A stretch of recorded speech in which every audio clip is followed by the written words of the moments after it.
Beberapa kendala yang dihadapi di sektor pertanian tidak menyurutkan semangat kelompok tani Ume Balangan, Desa Carangsari, Badung.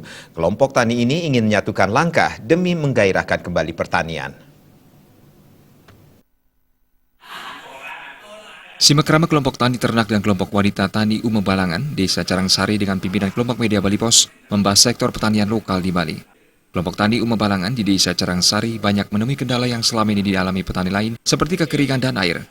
Melihat kondisi tersebut, Ketua Kelompok Tani Ume Balangan, Made Susanta menyatakan, kelompok tani Ume Balangan berupaya menunjukkan semangat kelompok petani sehingga mampu menghasilkan produk pertanian meskipun relatif kecil.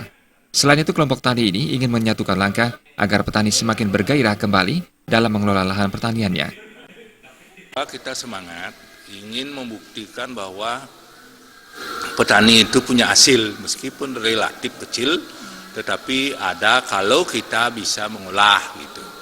Maka itu yang ketiga adalah kita ingin menyatukan langkah bersama-sama karena ada pembina kita, ada Juru Mangku Bilabong, ada Mangku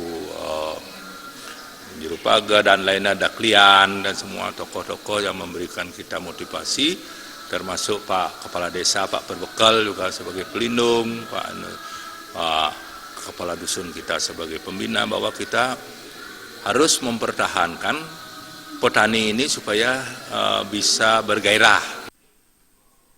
Dalam kesempatan itu, kelompok media Bali Pos sepakat menjalin kerjasama dengan kelompok tani ternak dan kelompok wanita tani Ume Balangan dalam penanaman pohon. Andika dan Bagus Suryadi, Bali TV.